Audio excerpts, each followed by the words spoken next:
Wassalatu wassalamu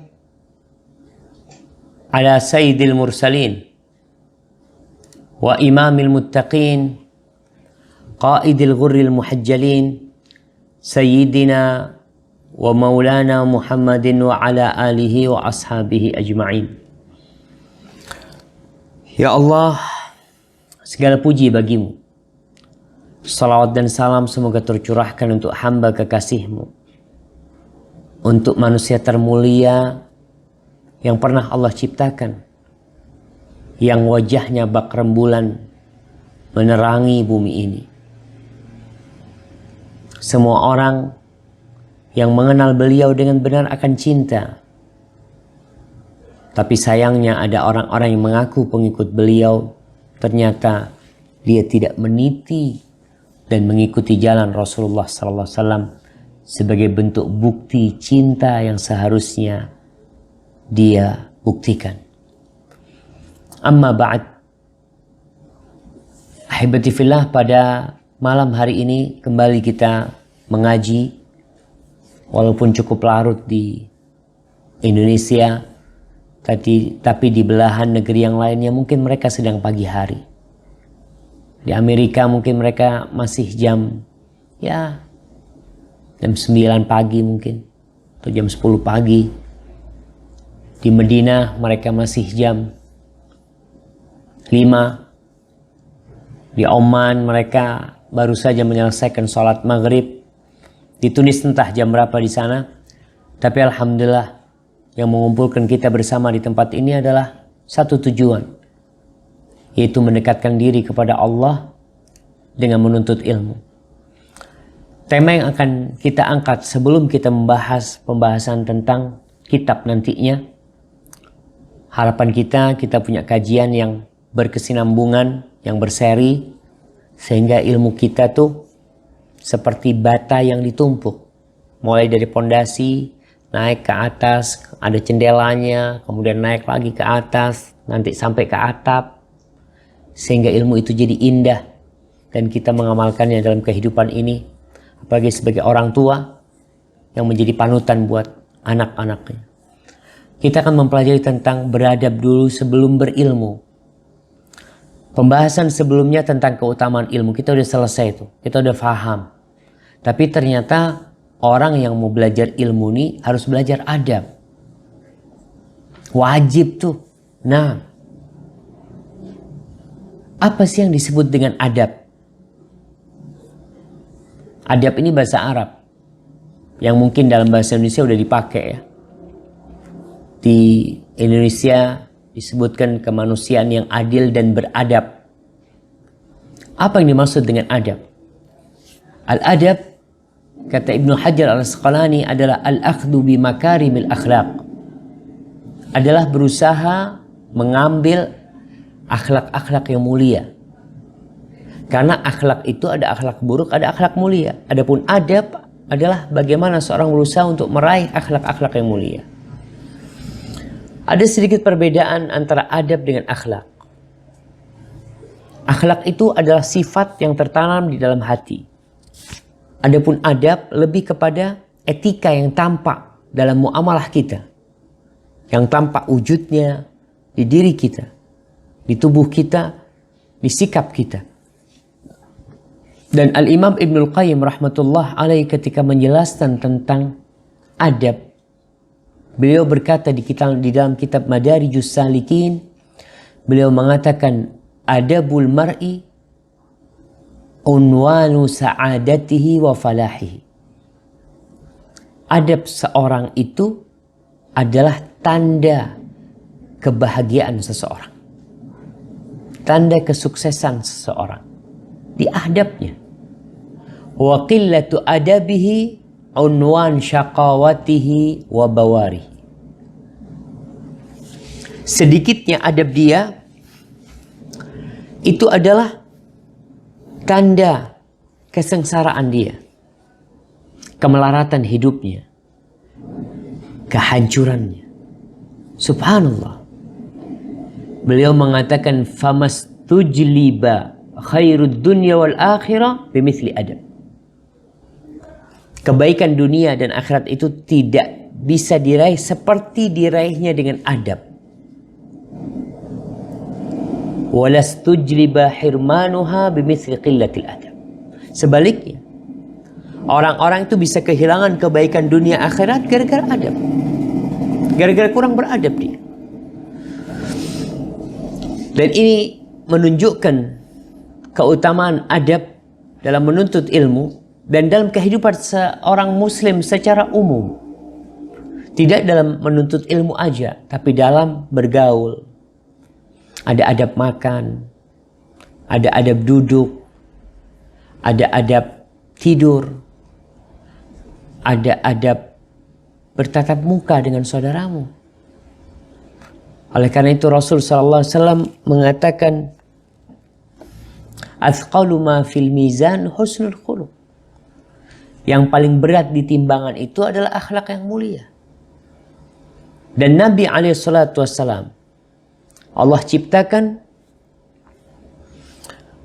sebagai sebuah kitab akhlak dan adab.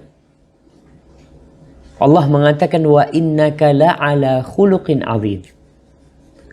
Engkau sesungguhnya berada di atas akhlak yang agung. Berada di atasnya, beliau pegang tuh dengan ubun-ubun akhlak itu. Kayak apa tuh akhlak Nabi SAW? Quran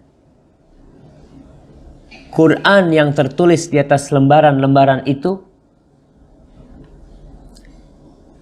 berada dalam wujud sosok manusia yang berjalan di muka bumi ini, yang bernama Muhammad sallallahu alaihi wasallam. Aisyah radhiyallahu taala anha ketika ditanya tentang akhlak Nabi alaihi salatu wasallam, dia menjawab, kana khuluquhul Quran. Akhlaknya itu Quran.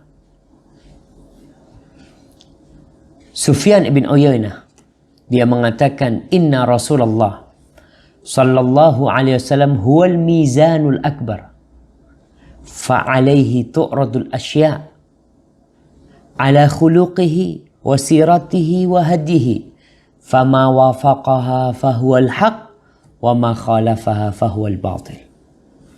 Sesungguhnya Rasulullah sallallahu alaihi wasallam, beliau adalah timbangan terbesar. Segala sesuatu itu ditimbang di situ. Diukur tuh untuk mengukur kebaikan sesuatu. Gimana caranya ditimbang sama Nabi alaihissalam? Kepada akhlak beliau, kepada perjalanan hidup beliau, kepada petunjuk yang beliau ajarkan. Yang sepakat, maka itu benar. Yang tidak sepakat, itulah kebatilan. Gampang nih kita.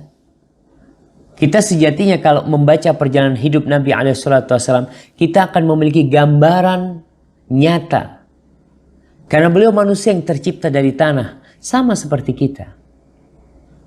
Sehingga untuk mencontoh itu lebih mudah daripada untuk membaca teori lalu kita mempraktekannya.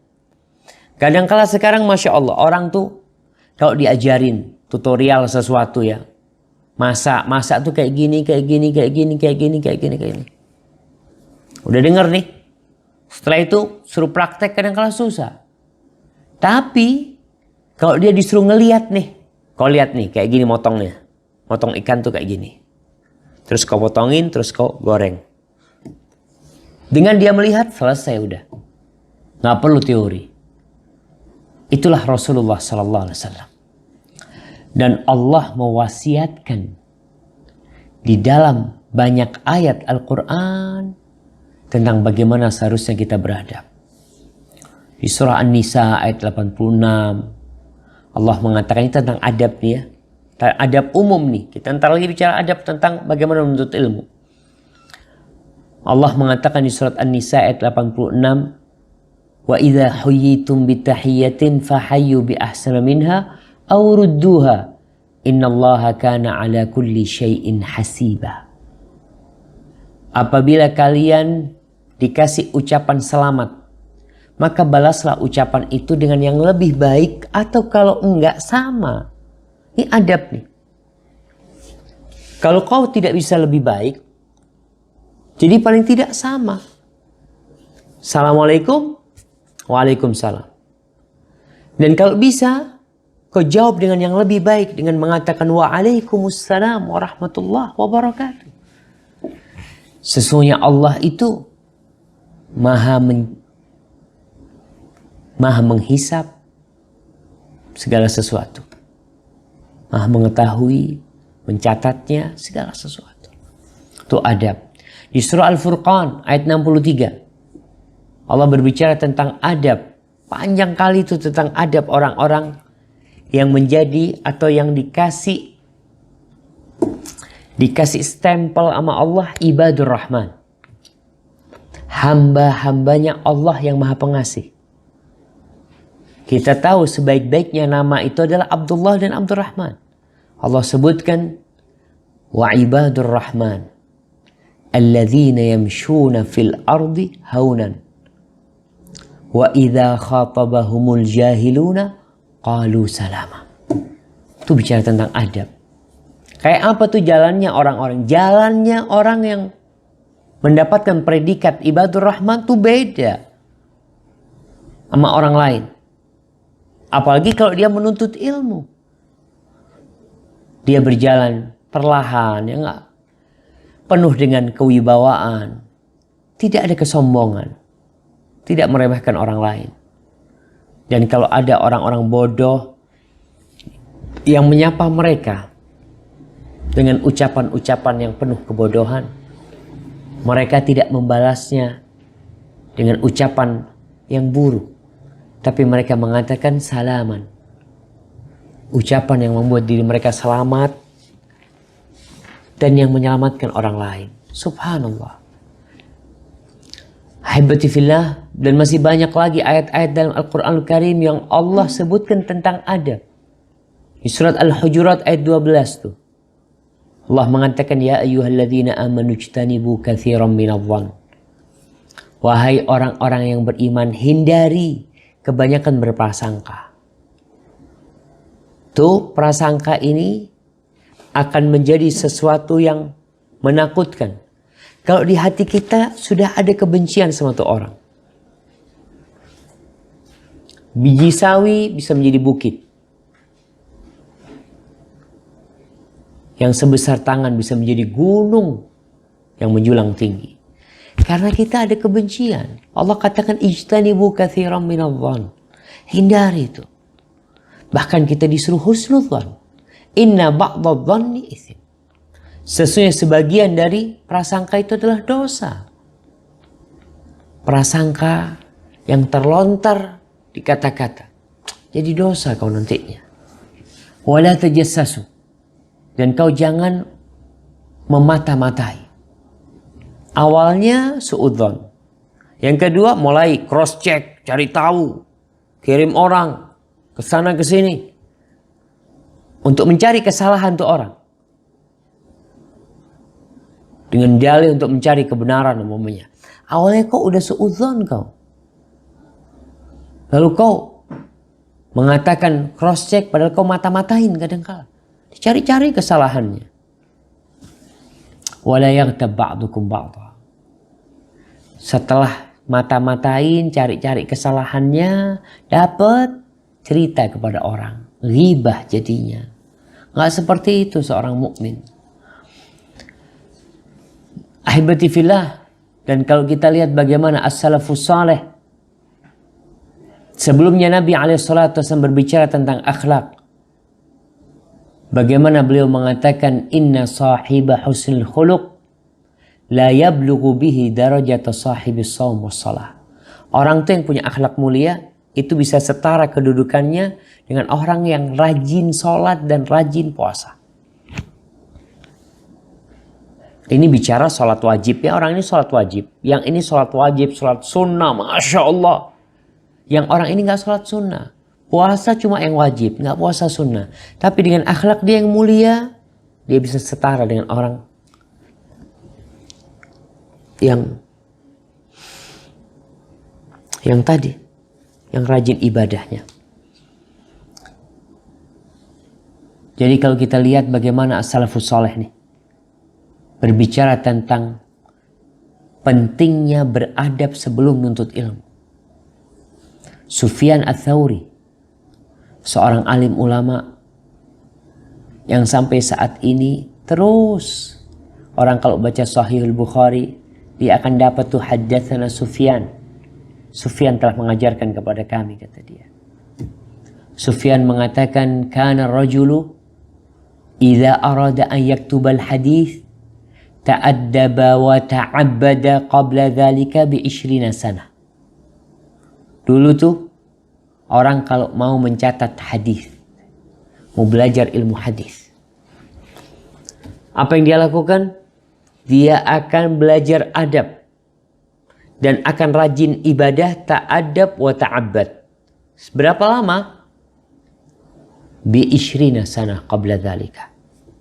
20 tahun, jemaah. Maka di sini wajar kalau kita melihat para penuntut ilmu kemudian nggak beradab.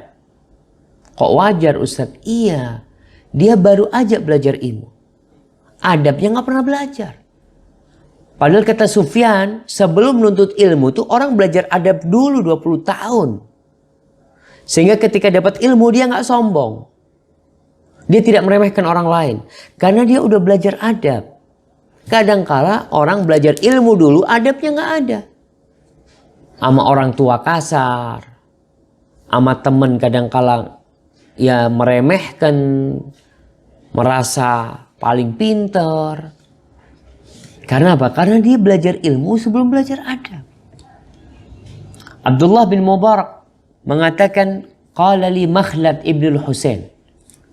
Makhlad ibn al-Husain berkata kepada aku, nahnu ila kathirin minal adab ahwaj minna ila kathirin minal hadith. Nih, kepada orang-orang yang hafalan hadisnya banyak, yang suka datengin kajian, hadir di soft pertama, nggak pernah ketinggalan kajian. Kata Makhlad ibn Husain, kita nih kepada banyaknya adab lebih butuh daripada kepada banyaknya hadis. Karena memang ilmu yang bermanfaat adalah ilmu yang diamalkan. Dan Abdullah bin Mubarak mengatakan, idza wusifa li rajulun lahu ilmul awwalin wal akhirin la ata'assafu ala fauti liqa'ih. Wa idza sami'tu rajulan lahu adabun nafs atamanna liqa'ahu wa ata'assafu ala fautihi. Kalau disebutkan kepadaku ada seorang yang punya ilmu terdahulu dan ilmu yang akan datang. Orang ini alim banget sudah.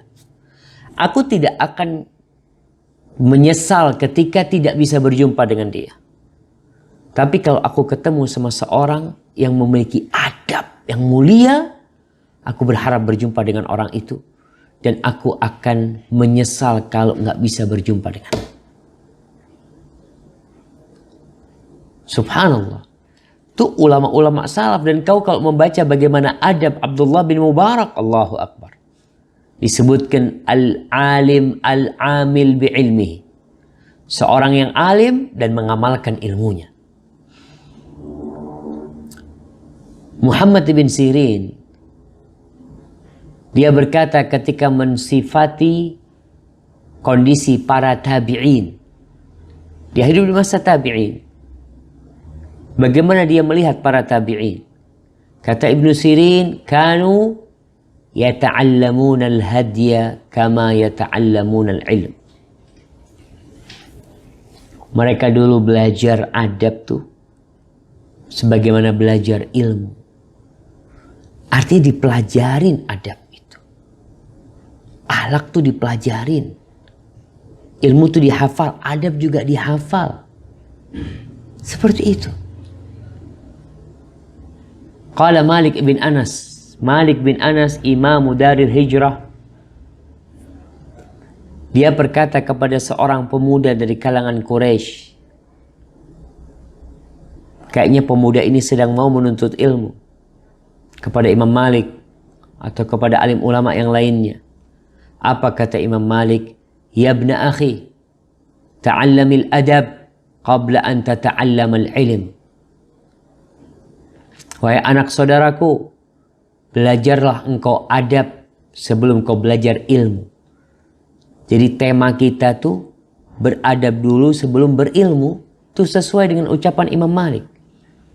Tentunya bagaimana mau belajar adab kalau kita nggak punya ilmu. Tapi kita belajar ilmu adab nih. Selain ilmu adab itu di kitab, ilmu adab itu didapat di lembaran-lembaran kehidupan ini. Dilihat orang yang berilmu kemudian diamalkan adabnya. Dan Imam Malik juga pernah berkata, haqqun ala man talabal ilm an yakuna lahu waqarun wa sakinatun wa khasyatun wa an yakuna muttabi'an li athari man madha qablahu. Beliau mengatakan wajib tuh atas para penuntut ilmu untuk memiliki waqar, kewibawaan. Ada sakinah, ketentraman di dirinya, khasyah, ada rasa takut kepada Allah. Dan dia harus mengikuti langkah-langkah orang-orang sebelumnya.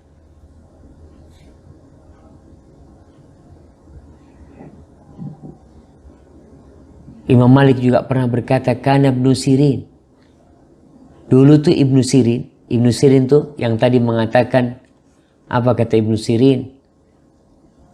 Beliau mengatakan dulu para tabi'in itu belajar adab sebagian belajar ilmu. Imam Malik bercerita tentang Ibnu Sirin. Kana Ibnu Sirin qad marid wa takhallafa 'anil hajj. Enggak bisa berangkat haji karena Ibnu Sirin sakit. Fakana ya'muru man yahuj an yanzur ila hadil Qasim bin Muhammad wa labusihi wa nahiyatihi fayuballighunahu dhalika fayaqtadi bil Qasim. Al-Qasim bin Muhammad.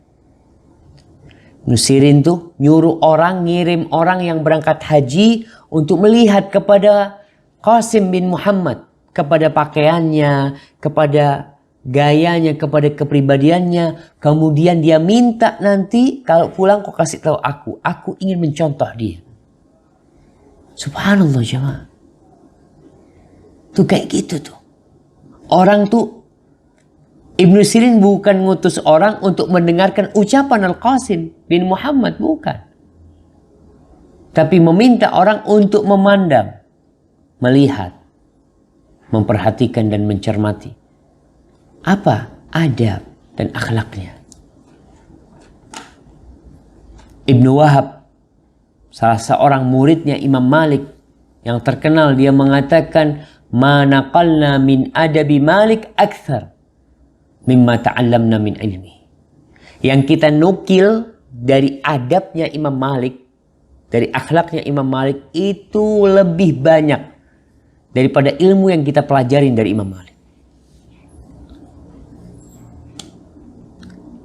Ismail ibn Ulayyah bercerita, kana yajtami' fi majlisi Ahmad nahwa 5,000 aw yazidun. Nahwa 500.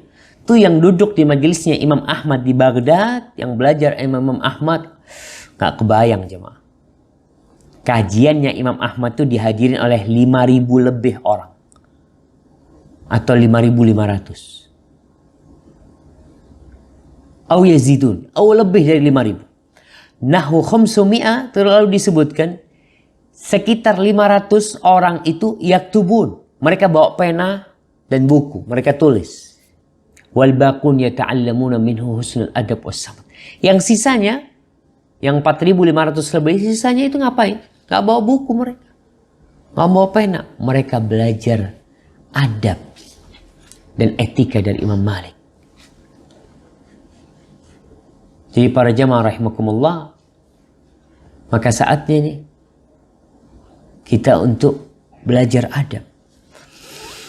Taib.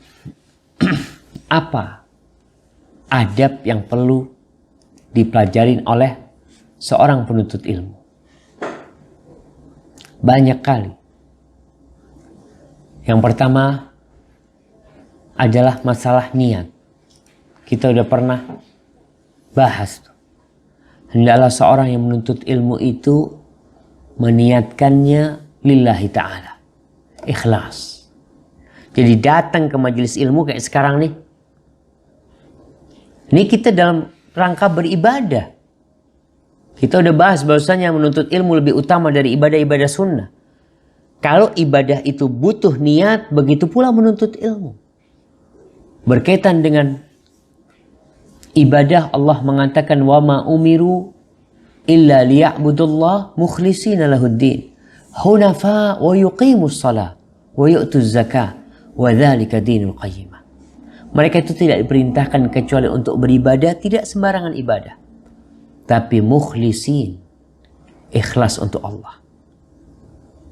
Bukan dengan tujuan supaya disebut orang yang alim, orang yang pintar, orang penuntut ilmu.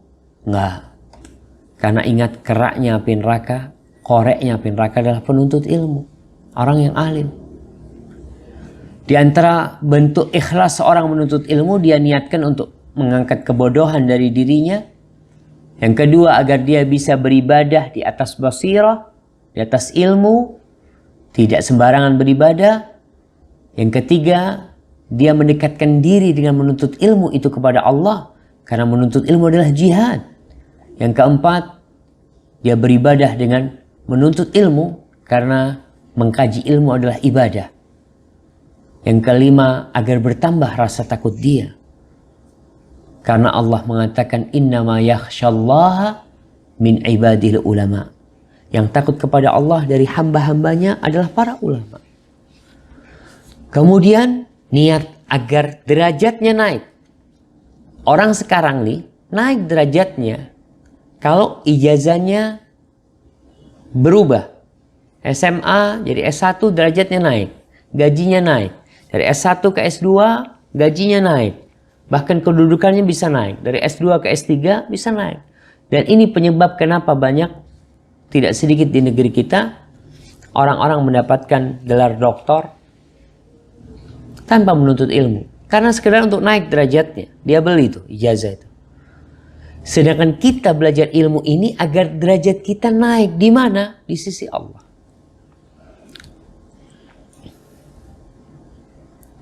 Allah mengatakan, yarfa'illahu alladhina amanu minkum walladhina utul ilma darajat. Wallahu bima ta'maluna khabir. Di surat Al-Mujadilah ayat 11. Maka jangan sampai kita, ini adab yang pertama masalah niat, jangan sampai niatnya itu untuk mencari dunia. Dan ini sangat mengkhawatirkan sekali jemaah. Kalau kau belajar ilmu umum untuk cari dunia, memang jalannya. Umpamanya aku belajar geologi supaya bisa kerja, aku belajar di perminyakan supaya dapat kerjaan, aku belajar di berbagai institut yang memang umum, akuntansi atau apa, memang untuk cari dunia, tafadhol. Karena memang ilmu itu untuk cari dunia. Tapi ilmu agama untuk cari dunia, neraka tempatnya. Kata Rasul sallallahu alaihi wasallam, "Man ta'allama ilman mimma yubtagha bihi wajhullah la yata'allamuhu illa liyusiba bihi 'aradan minad dunya."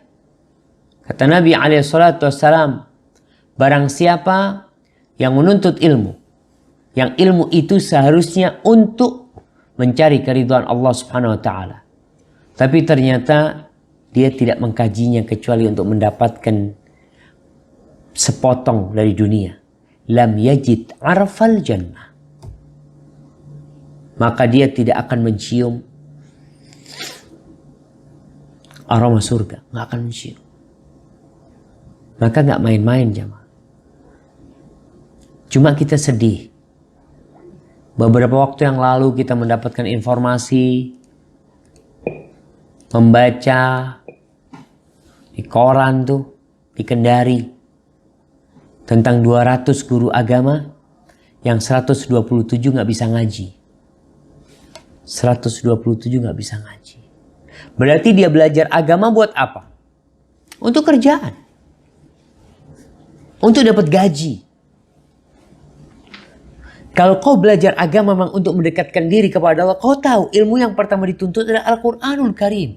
Dan gak pantas guru agama gak bisa ngaji. Allahu Akbar. Tapi karena memang tadi belajar agama untuk cari gaji, ya pantas-pantas aja gak bisa ngaji. Dan ini menyedihkan banget ya, menyedihkan banget. Tadi karena mereka belajar tanpa adab. Jadi seharusnya orang-orang yang kuliah di fakultas agama, afwan, Anda bicara fakultas agama, karena kalau umum memang untuk cari dunia.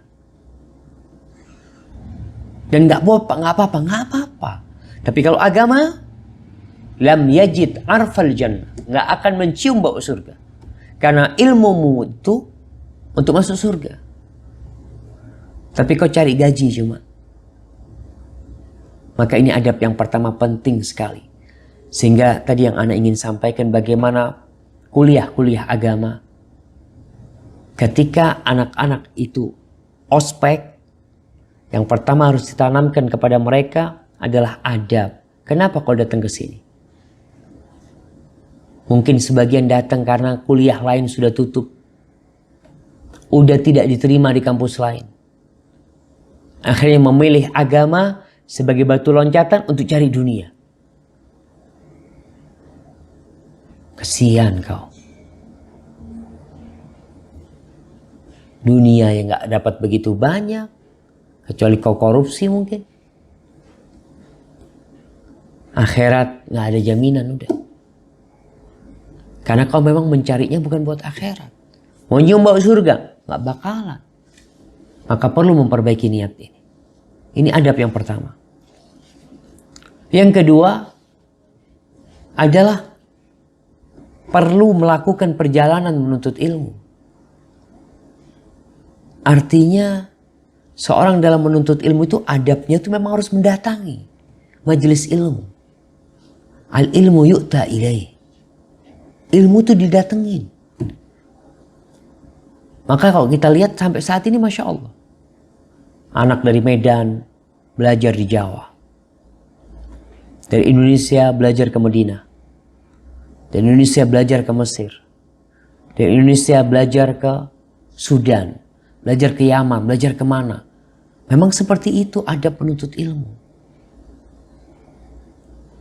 Karena terkadang kalau kau tetap di kampungmu, susah mau belajar ilmu. Ini kita belajar memang anak-anak yang khusus mau menuntut ilmu. Jangan itu teman-teman yang dari Padang aja atau yang dari luar pulau. Untuk cari dunia, mereka tuh merantau. Merantau, mereka tinggal ke negeri. Apakah kalau untuk mencari dunia kau merantau, cari agama kau tidak merantau? Kau merantau juga. Cari ilmu. Jangan malas datang ke masjid. Kita sekarang alhamdulillah kajian bisa online ya. Artinya ini kemudahan. Tapi bukan berarti kemudian kita nggak datang ke masjid. Kita nggak datang ke tempat ustadz kita. Capek macam-macam. Memang harus capek nuntut ilmu. Dan disitulah langkah-langkahmu yang kau jalankan dari rumahmu. Itu ada derajat yang diangkat dengannya. Bagaimana Jabir bin Abdullah radhiyallahu ta'ala anhum melakukan perjalanan 1 bulan hanya untuk 1 hadis. Disebutkan oleh Abdullah bin Muhammad bin Aqil bahwa dia mendengar Jabir bin Abdullah berkata, "Balagani hadithun an rajulin sami'ahu min Rasulillah SAW." Aku mendapatkan informasi tentang sebuah hadis dari seorang yang mendengarnya langsung dari Rasul SAW. Fashtaritu ba'iran. Kata Jabir, aku beli seekor onta yang untuk dikendarai. Thumma syadattu alaihi rahli. Lalu aku ikat perbekalanku di atas onta itu. Fasirtu ilaihi syahran. Aku melakukan perjalanan dari Madinah 1 bulan. Hatta qadimtu Syam. Sampai aku menuju ke Syam. Sampai ke Damaskus. Fa'idha Abdullah bin Unais. Di situ aku berjumpa dengan Abdullah bin Unais. Faqultu lil bawab. Aku katakan kepada penjaga pintunya, qul lahu Jabir 'alal bab. Katakan kepada dia, tu Jabir ada di pintu. Faqala Ibnu Abdullah. Dia tanya, Ibnu Abdullah, qultu na'am. Iya, Jabir bin Abdullah. Fakharaja yata'u thawbahu. Itu Abdullah bin Unais bangkit berdiri sehingga dia injek bajunya tuh. Karena terburu-buru. Fa'tanaqani wa'tanaqtuh. Nih sunnahnya kalau berjumpa dari perjalanan itu bukan salaman. Tapi berpelukan. Maka dia memelukku dan aku memeluk dia. Setelah itu apa kata Jabir? Faqultu hadithan. Aku minta sebuah hadis. Balagani anka. Yang telah sampai kepadaku dari kau. Darimu. Annaka sami'tahu min Rasulillah. Kalau engkau telah mendengarnya dari Rasulullah SAW. Fil qisas. Dalam urusan qisas nanti pada hari kiamat. Fakhashitu an tamuta aw amut qabla an asma'u. Aku takut ajal mencabutku atau kematian mendatangimu sebelum aku mendengarnya. Bayangkan satu hadis jemaah. Satu hadis. Hadithun wahid. Takut Jabir tidak mendengarnya. Secara langsung dari orang yang mendengarnya dari lisan Rasulullah SAW. Qala sami'ta Rasulullah SAW yaqul. Engkau mendengar Nabi SAW bersabda. Yuhsyarun nas. Yaumal qiyamah. Au qala al-ibad uratan ghurlan buhman. Manusia akan dihimpun kelak pada hari kiamat. Dalam kondisi telanjang. Belum disunat. Buhman. Qulna wama buhman. Apa artinya buhman? Qala laysa ma'ahum syai'. Artinya mereka tuh gak bawa apa-apa. Kosongan mereka pada waktu itu. Thumma yunadihim bisautin yasma'uhu man qarub. Kemudian dia menyeru dengan suara yang didengar oleh orang-orang yang dekat. Anal Malik. Dan orang-orang yang jauh tentunya. Anad Dayyan. Aku raja. Aku pemilik. Aku Dayyan. Aku yang akan memberikan balasan. Aku pemberi balasan. Wala yanbaghi li ahadin min ahli nar. An yadkhulan nar. Walahu inda ahadin min ahli jannah haqqun hatta aqussahu minhu. Wala yanbaghi li ahadin min ahli jannah.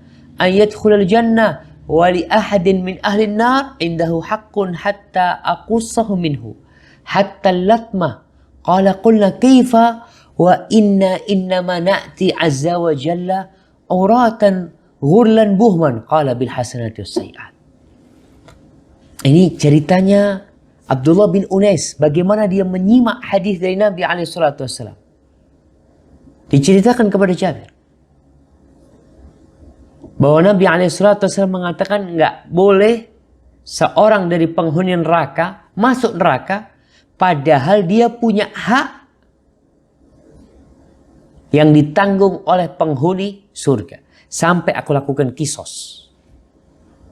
Jadi penghuni neraka ini nggak boleh masuk neraka sampai kau dikisosin dulu tuh sama orang yang nyakitin engkau. Dan sebaliknya seorang masuk surga nggak boleh masuk surga dulu sampai kisos buat dia. Kalau memang ada penghuni neraka yang melakukan dosa sama dia, melakukan kesalahan, sampai diambil kisosnya. Maka ketika itu kita bertanya kepada Nabi, kata Abdullah bin Unais. Gimana ya Rasulullah Sallallahu Alaihi Wasallam? Pada waktu itu kita datang dalam kondisi telanjang. Belum disunat dan nggak bawa apa-apa. Artinya apa yang kita bisa bayar ke nama mereka? Qala bil hasanati was sayyi'at. Dengan kebaikan dan keburukan. Allah jamaah. Sangat menakutkan sekali. Tatkala ada orang-orang yang kita zalimi. Dan kelak pada hari kiamat. Dia akan mengambil pahala yang kita lakukan. Sholat kita, puasa kita. Gara-gara kita pernah menzalimi dia. Jadi perlu Jabir itu datang untuk satu hadis. Apa nggak pantas sekarang orang datang ke masjid? Nggak jauh. 5 kilo dari rumahnya. 20 kilo dari rumahnya. Nggak datang kajian. Memalukan. Tuh Jabir bin Abdullah. Entah berapa ribu kilo. 1 bulan perjalanan dengan onta. 1000 kilo lebih mungkin. Jamaah. Perlu malu kita.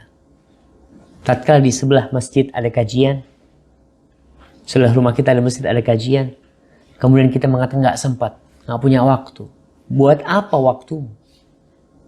Kalau untuk dunia ada waktunya. Tapi untuk akhiratmu, kau selalu mengatakan sibuk dan nggak punya waktu. Maka ada penuntut ilmu perlu melakukan perjalanan. Perlu menyisihkan waktu, bukan nunggu ada waktu. Tapi yang ketiga, adab yang ketiga ketika menuntut ilmu, jangan duduk di tengah-tengah halaqah. Kalau modelnya halaqah, maka jangan duduk di tengah. Ya ikut berputar.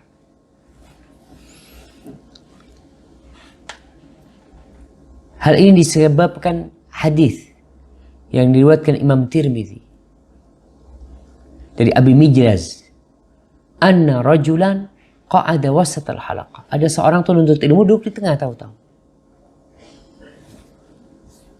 Faqala Hudzaifah mal'unun 'ala lisani Muhammad.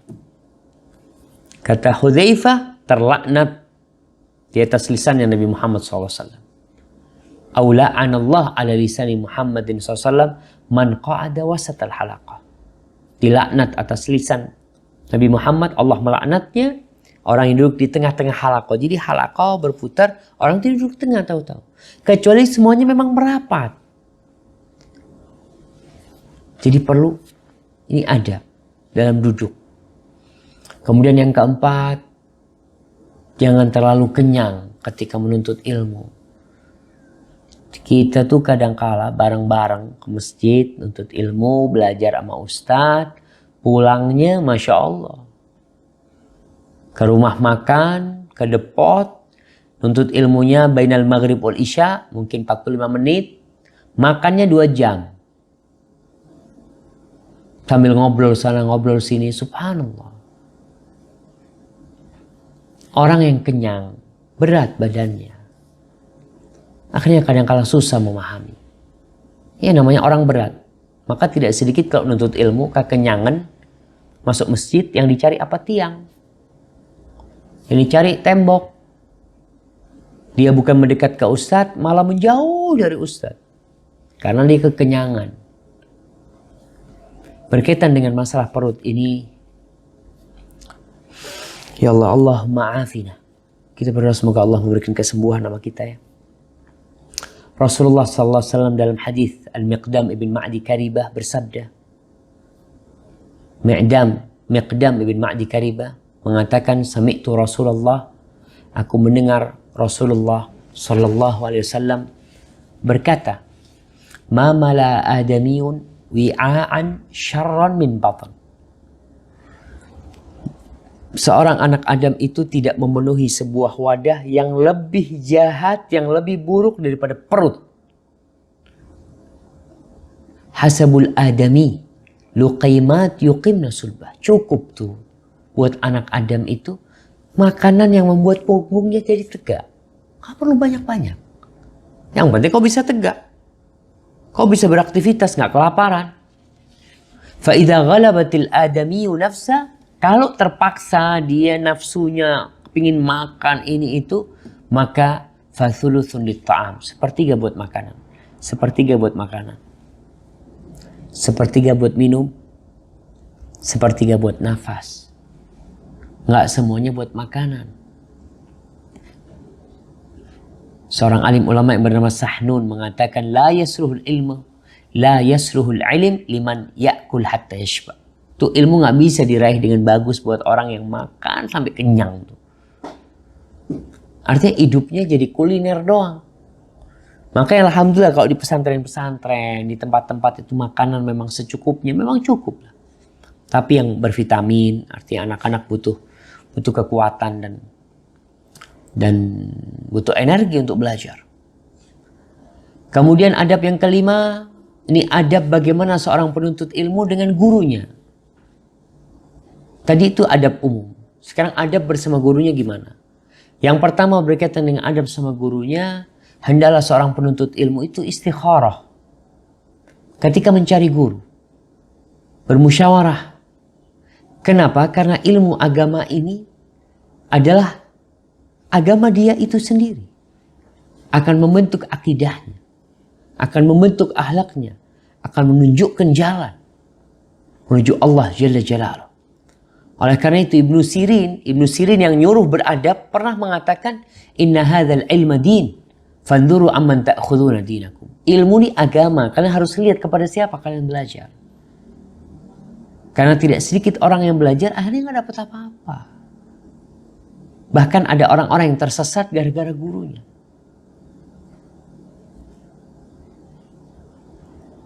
Adab kedua dengan guru, tawadhu. Tawadhu. Jangan sombong sama gurunya. Ini perintahkan kita bertawadhu kepada guru-guru kita. Walaupun mungkin kita merasa membaca sesuatu yang belum dibaca guru kita, tetap kau harus tawadhu. Duduknya sama gurunya, kadang-kala gurunya lewat, duduk kaki di atas, gimana? Turunkan kakimu.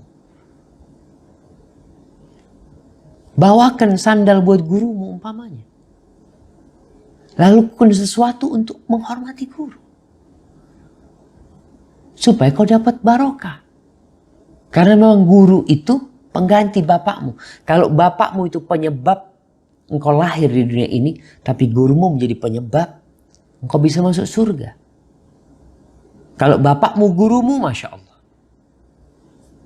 Nur ala nur. Cahaya di atas cahaya.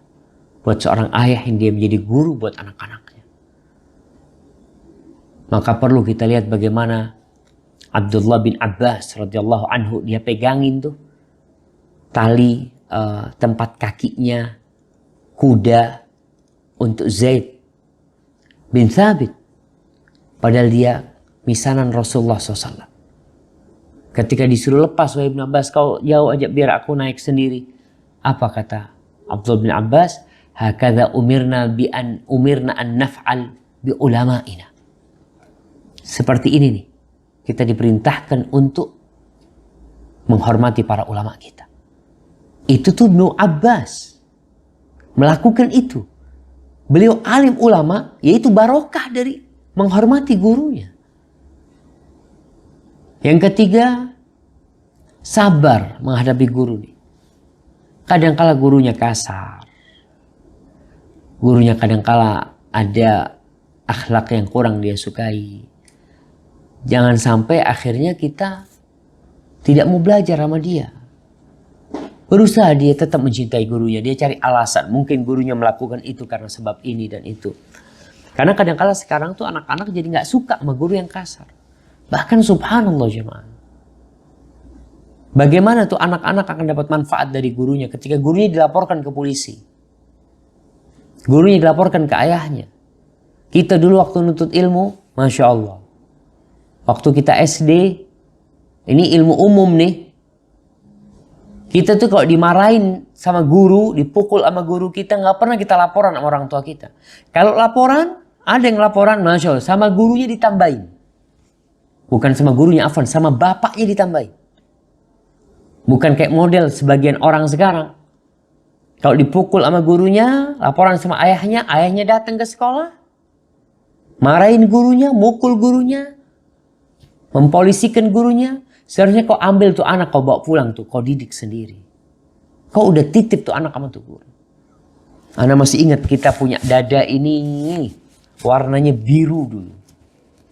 Karena sering dijiwit sama guru. Ana masih ingat gurunya. Pernah ketemu waktu itu.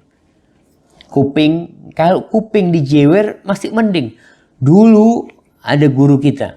Masya Allah alaih. Itu kalau ya kita anak-anak lah. Bukan dijewer, tapi jambangnya ini itu ditarik sampai kita miring-miring. Allahu Akbar. Tapi kita tetap sabar menghadapi guru. Bukan malah lapor ke orang tua. Dan terus terang kalau kita lapor sama bapak kita ditambahin. Karena tahu, oh berarti kau nakal. Kau kenapa dihukum? Karena kau nakal. Kalau gitu bapak tambahin kok. Akhirnya kita nggak pernah laporan sama orang tua kita. Maka orang tua sekarang perlu belajar adab lagi. Supaya dia tahu bagaimana anaknya belajar adab sama gurunya. Soalnya kalau bapak nggak beradab, anak nggak beradab, kira-kira mau jadi apa masa depan negeri ini? Kemudian yang keempat, kalau duduk depan gurunya, duduk dengan adab ya. Dengarkan ngomong yang baik. Karena ada yang di depan gurunya malah tidur. Sekarang tuh mahasiswa kita lihat kadang-kala di soft pertama. Kayak sekarang ini, wallahu a'lam nih kajian sekarang. Mungkin sebagian sambil pakai bantal tiduran gitu ya. Sambil, jadi ceramahnya Ustadz buat apa? Buat pengantar tidur. Kalau lagi nggak live nggak apa-apa. Tapi lagi live kadang-kala ditinggal tidur Ustadznya ngomong, Masya Allah. Yang jemaahnya udah pada tidur, Masya Allah. Jadi kita perlu sabar menghadapi guru ya. Tadi duduk dengan duduk yang beradab, yang beretika. Kemudian kalau ngomong sama ustadz, sama gurunya tidak memotong omongan ustadz. Kemudian tidak menjelaskan suatu permasalahan padahal gurunya tidak memintanya. Itu penting masalah adab ini sama guru nih. Anak-anak perlu diajari. Sehingga dia menghargai gurunya. Dan jangan keluar dari kelas. Ketika gurunya menjelaskan. Gurunya lagi jelaskan. Masya Allah. Angkat tangan. Izin Ustaz. Subhanallah. Kau izin. Seharusnya kau itu duduk sampai selesai. Ustaz nggak bisa kepingin ke belakang. Kepingin ke belakang. Sebelum Ustaz mau datang kau udah ke belakang. Sehingga Ustadz datang kau udah konsentrasi. Full. Kau memang datang menuntut ilmu. Bisa jadi penjelasan Ustadz yang 2 menit atau 3 menit yang kau tidak dengar. Di situ tuh ilmu yang bermanfaat. Dan kau gak dapat. Karena orangnya tidak beradab. Atau kurang jaga adab. Nah, Masya Allah. Ini ada yang komen mengatakan Ustadz. Bumil Ustadz izin sambil berbaring katanya. Ya ibu-ibu hamil gak apa-apa lah berbaring lah. Yang penting artinya dalam artian tetap nyimak, mudah-mudahan manfaat nih. Kemudian yang kelima, beradab sama guru nih, adalah jangan mendebat gurunya. Rasul SAW mengatakan, da'uni ma taraktukum. Kalian biarkan aku selama aku membiarkan kalian. Innama ahlaka man kana qablakum su'aluhum wa ikhtilafum ala anbiya'im. Yang bikin orang-orang sebelum kalian itu jadi hancur, jadi binasa, mereka banyak tanya, mereka berselisih kepada nabi-nabi mereka. Fa idza nahaitukum an syai' fajtanibu. Kalau aku larang kalian sesuatu, kalian tinggalkan. Kalau aku suruh kalian dengan sesuatu, maka kerjakan sesuai dengan kemampuan kalian. Maka perlu kita belajar adab ini sama guru ya. Adab sama guru kita, masih banyak adab yang lainnya. Kemudian adab dengan pelajaran dia sendiri. Ketika ini adab yang berkaitan dengan pelajaran dia, hendaklah memulai dengan Al-Quranul Karim ya. Baca tuh Qurannya. Karena ini mulai ditinggalkan nih. Di mana? Di perguruan tinggi. Di banyak perguruan tinggi Islam, Quran itu tidak menjadi topik utama pembelajaran mereka. Bahkan tadi Anda sampaikan, 127 guru agama nggak bisa baca Quran. Kau belajarnya mulai dari mana jadinya? Padahal inilah yang menjadi awal ketika orang mau belajar yang mana dulu? Qurannya. Itulah asas ilmu-ilmu yang lain. Yang kedua, jangan menyibukkan diri dengan masalah-masalah pertikaian. Masalah-masalah yang diperselisihkan. Kau baru belajar. Oh ini ribut. Nggak, jangan dulu. Kau belajar dulu tuh. Fokus kepada ilmu. Kemudian sebelum menghafal bacaannya harus benar. Karena ada orang yang hafal Al-Fatihah salah hafalannya. Karena bacaannya salah dia. Atau dia menghafal wadduha. Dia merasa hafal ketika dia jadi imam salah. Kenapa? Karena ternyata memang awal baca dia salah. Maka perlu dia datang ke gurunya, dia bacakan sebelum menghafalkan itu. Kemudian dia harus ada mulazamah. Jangan sering ghaib. Dia perlu terhadap pelajarannya itu, ya jangan ghaib kecuali karena uzur. Jadi kalau umpamanya ghaib, dia paling tidak dia cari sama sahibnya pelajaran yang kemarin itu apa ya, dia catat seperti itu. Ini demi kita mencapai derajat yang tinggi. Kemudian adab bersama pelajarannya juga. Maka hendaknya dia berhadap dengan orang-orang yang hadir di majelis itu. Majelis ilmu datang, kita duduk di sebelah kita orang, salami, assalamualaikum, ahlan, dari mana bang? Ana fulan bin fulan, sambil duduk ya, sambil nunggu ustadznya datang. Sehingga kadang-kadang orang di sebelahnya butuh pulpen atau apa, butuh pulpen kertas, kita bisa berbagi sama dia. Maka ini termasuk adab dalam pelajaran itu sendiri. Kemudian jangan malu bertanya sesuatu yang nggak tahu. Karena ada anak-anak belajar nih, gurunya paling seneng tuh kalau ditanya, fahim tuh, paham? Fahimna. Fahim tuh, fahimna. Kata mereka, ngerti semuanya? Ngerti. Padahal gurunya keluar tadi tuh, Ustaz jelasin apa, nggak paham. Ini termasuk adab yang bermasalah di sebagian orang yang harus diperbaikin ya. Maka bertanya. Dalam pelajaran itu perlu bertanya. Dan perlu orang itu terus menuntut ilmu. Biasanya yang memperhatikan akan bertanya. Tapi kalau nggak perhatian, orang nggak bertanya itu bukan berarti dia paham ya. Kadang-kadang karena dia nggak memperhatikan sehingga dia nggak ada yang ingin dia tanyakan. Tapi kalau memperhatikan kemudian dia tidak paham sesuatu, dia akan tanya. Dan tanya dengan adab juga. Ada adabnya. Nah, adapun adab seorang penuntut ilmu dengan dirinya, maka dia perlu membersihkan hatinya, mensucikan hatinya. Kemudian, ya memanfaatkan masa mudanya, membagi waktunya. Kemudian jangan banyak tidur, ya.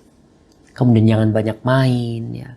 Cari teman yang baik, dan masih banyak lagi adab-adab lainnya.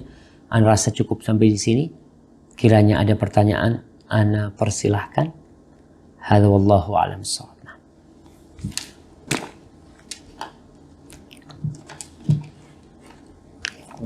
Jazakallah khair Ustaz. Mungkin ada pertanyaan dari Ibu. Dulu. Oh, baru.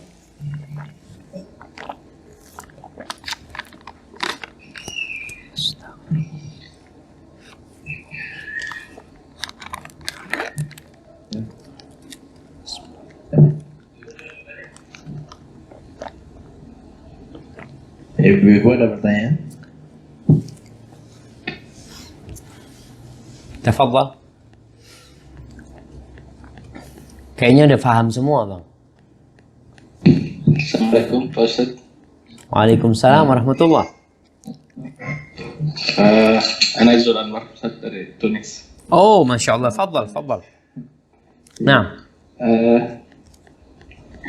Pertanyaannya, kalau misalkan sebelumnya kita menuntut ilmu dari seorang ustadz itu, kemudian dalam perjalanan ustadz itu mengalami perubahan, katakan tidak sesuai lagi dengan manhaj yang direkomendasikan sama ustadz yang lain. Nah, sikap kita kepada ustadz itu seperti apa Ustadz? Terus apakah kita putus sama sekali, maksudnya tidak mengikuti kajian ustadz itu, atau seperti apa Ustadz? Iya. Assalamualaikum. Waalaikumsalam warahmatullahi wabarakatuh. Ini pertanyaan menarik ya. Kita berdoa memohon kepada Allah agar Allah menetapkan hati kita di atas agamanya. Karena dialah yang membolak-balikkan hati. Bagaimana dengan ustadz yang kita belajar sama dia, tahu-tahu dia berubah. Tahu-tahu dia menyeleneh umpamanya. Dari yang dulu dia ajarkan kepada kita umpamanya. Jadi sikap kita yang pertama mendoakan dia. Karena dia guru kita gitu. Kita ingin kebaikan buat dia. Maka kita perlu berdoakan guru kita, ya Allah, mudah-mudahan kau bukakan pintu hatinya ya Allah. Karena kembali kepada hidayah jamaah. Terus bagaimana dengan kita mengaji kepada dia? Nah, tadi kita lihat. Kalau ternyata akan mempengaruhi kita. Sehingga sikap kita akan terpengaruh dengan dia. Kemudian ilmu kita pun juga akan rancu nanti jadinya. Maka kita perlu mencari yang lebih bersih dan murni.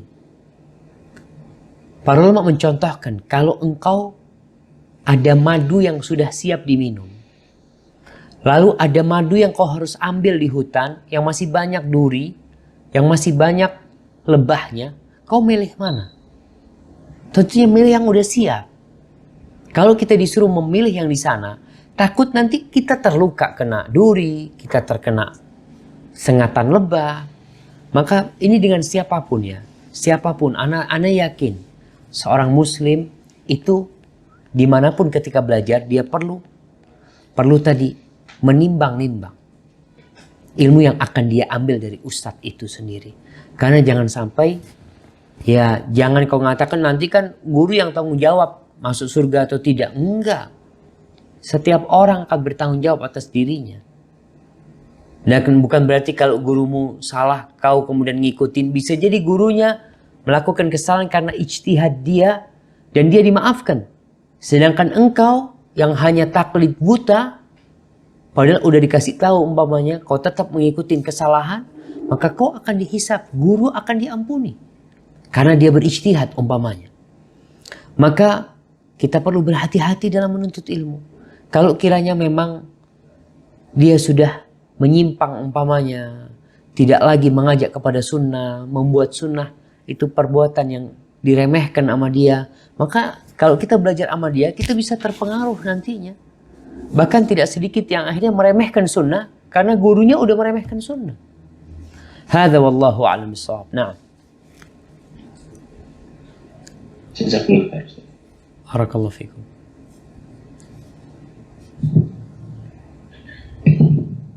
Assalamualaikum Ustaz. Waalaikumsalam warahmatullahi wabarakatuh. Ada titipan Ustaz tentang ilmu itu sendiri. Nanti disebutkan bahwa kita dalam menuntut ilmu harus punya adab. Sementara kita ingin tahu apakah ilmu yang kita dapatkan itu ilmu yang membawa keberkahan. Kalaupun itu termasuk ilmu yang membawa keberkahan, bagaimana tanda-tandanya Ustaz? Ciri-ciri ilmu yang Subhanallah ya, ini pertanyaan bagus nih ya. Kita yang udah berilmu nih, kita perlu tahu, anak ini belajar berapa tahun udah ngaji ya. Kira-kira yang anak pelajarin itu bermanfaat nggak buat kita? Jadi para ulama menyebutkan di antara cara mengetes ilmu yang kita miliki, apakah itu barokah atau tidak, adalah perubahan yang ada pada diri kita. Imam Ahmad mengatakan innamal ilmul khasyah. Ilmu itu rasa takut. Kalau engkau belajar, kemudian kau semakin takut dengan dosa, kau semakin baik, kau semakin dekat sama Allah, maka insya Allah ilmu bermanfaat. Kau semakin benci sama dunia, tidak semakin diperbudak oleh dunia. Karena di antara ucapan as-salafus saleh, min alamati ikhlasir rajul annahu kullama izdada ilman izdada zuhdan. Di antara tanda keikhlasan seseorang dalam menuntut ilmu, setiap ilmunya bertambah, semakin dia jauh dari dunia. Semakin dia dekat sama Allah Subhanahu wa taala. Jadi untuk mengecek ilmu itu yang pertama tadi, ada rasa takut nggak di diri kita? Takut untuk berbuat dosa, ya. Semakin dekat sama Allah.